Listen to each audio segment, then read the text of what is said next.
Halo teman-teman, jumpa lagi di channel 0 per 0 dengan Pak Agit kembali. Dan bahasan kali ini Pak Agit masih membahas pilkada, yang tentunya pilkada yang bagian daerah pilkadanya itu dikunjungi oleh Jokowi gitu loh, yang DKI, kemudian Jawa Tengah dan Solo. Yang paling kecil Solo ya secara geografis, karena dia di situ cuma milih wali kota gitu. Cuman permasalahannya kan dulu Jokowi sama Gibran itu berasal dari kota tersebut. Intinya awal karir politik mereka berawal dari kota tersebut. Nah, di sini Pak Agit akan mengulas yang awal adalah tentang RK ya, Ridwan Kamil yang di Jakarta. Yang pada kampanye terakhirnya atau kampanye akbar itu, Ridwan Kamil ini pada kampanye akbarnya, tim sesnya itu sudah membuat pengumuman kalau akan dihadiri oleh Jokowi dan para ketua-ketua partai dari Kim itu. Tapi nyatanya pas kemarin hari Sabtu ya, kampanye akbar tersebut terjadi, itu ya Jokowi nggak datang, ketua-ketua partai juga nggak ada yang datang, termasuk Kaisang ya, walaupun partainya nggak masuk sampai ke pusat, tapi nggak ada yang datang gitu. Nah, ini bukti gitu loh, bukti kalau sekelas Kang Emil aja itu bisa kalau bahasa kasarnya tuh sekarang bahasa ngetopnya di prank lah ya, di prank atau di prank lah itu ya.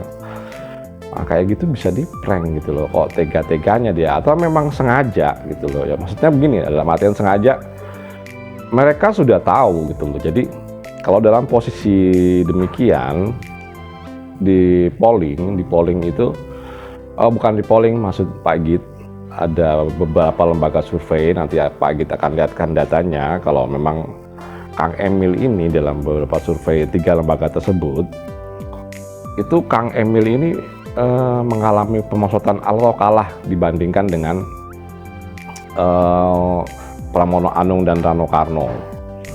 Kalaupun para ketua partai ini datang, termasuk Presiden RI ke-7 yaitu Pak Joko Widodo, mereka sudah menggambar gitu loh, dalam artian dari beberapa lembaga survei kalau RK ini ketinggalan. Maksudnya dulu kan pertama dia di atas gitu ya, terus sekarang posisinya di nomor 2 ya, dari lembaga acuan Pak Agit itu, dari lembaga survei yang Pak Agit tayangkan gitu loh. Jadinya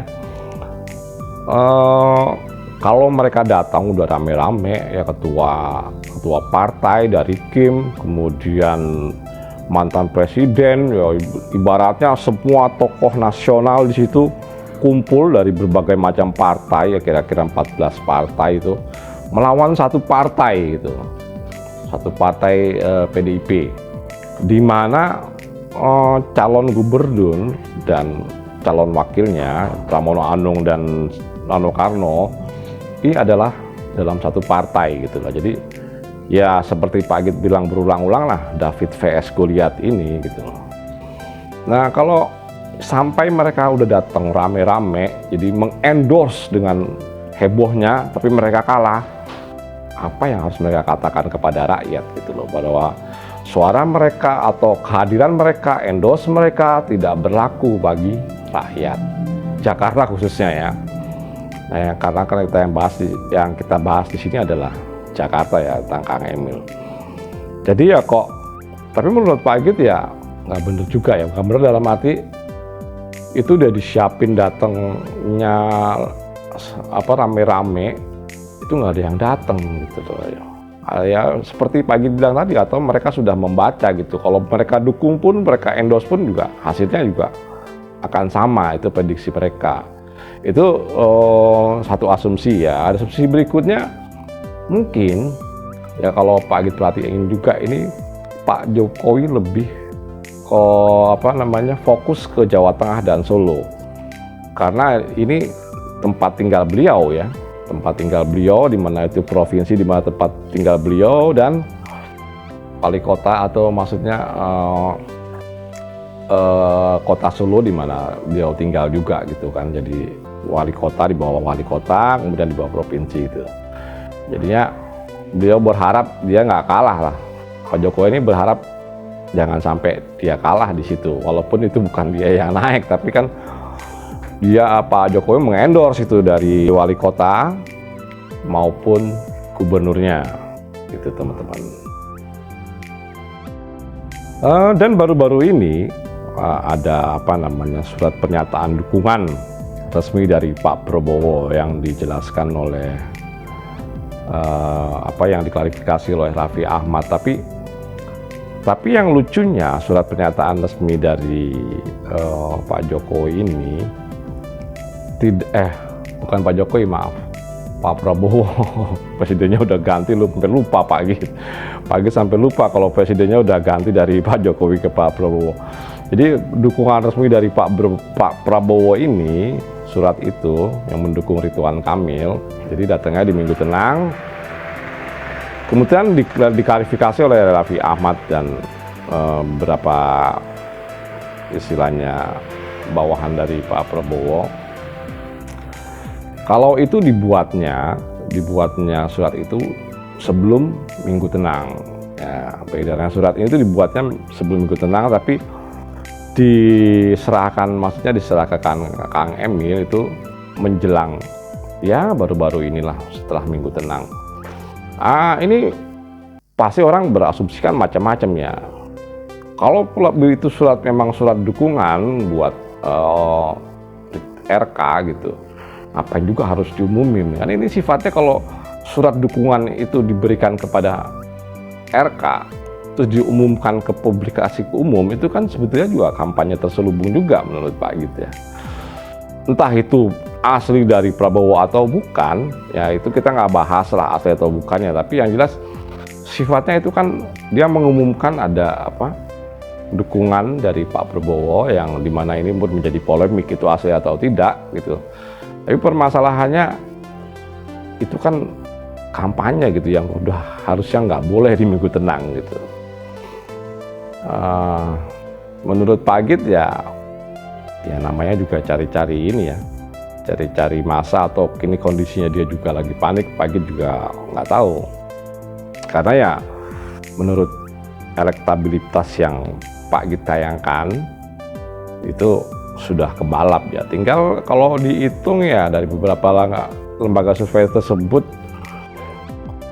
yang tidak menjawab atau yang tidak tahu itu ada sekitar, kalau dibuat rata-rata itu ya sekitar 15%-an gitu dari survei tersebut. Nah,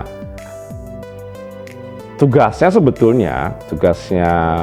entah dari tim manapun ini mengambil 15% ini kalau mau masuk di satu putaran. Jadi 15% suara yang tidak tahu atau tidak menjawab ini bisa masuk ke dia, ke salah satu calon, baru dia akan menang satu putaran.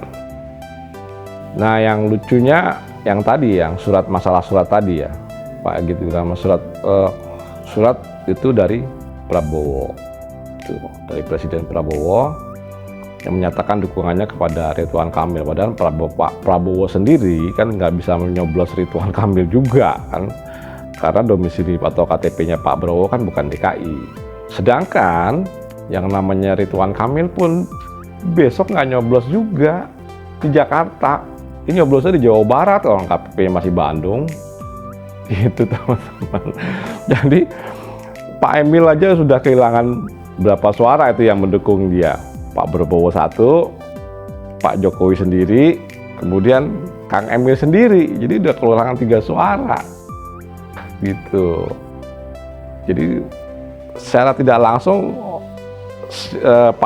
Kang Emilnya sendiri, kemudian presiden dan mantan presiden yang mendukung ini KTP-nya bukan KTP DKI. Jadi yang berhak memenangkan, yang bisa memenangkan cuman rakyat DKI. Ya, Pak Git berharap ini bisa bisa mencapai atau terjadinya pemilu yang aman dan nyaman gitu, siapapun yang menang gitu ya. Jadi berdasarkan survei tadi di 3 tempat yang menunjukkan kalau dukungan Pak Jokowi ini tidak berpengaruh, maksudnya tidak berpengaruh langsung terhadap jagoan-jagoan yang dia dukung, ya mungkin memang udah saatnya teman-teman, karena Pak Jokowi juga tidak punya mesin politik ya, beda dengan Pak Prabowo, Bu Megawati gitu, itu punya mesin politik kuat, mereka adalah pemimpin-pemimpin partai gitu yang bisa menggerakkan mesin politik. Oke teman-teman, pagi kita cukup ya. Jadi kita ambil pembahasan aja lah ya. Jadi bahasan kita ini, maksudnya tadi Pak Git ambil kesimpulan aja dari pembahasan kita ini.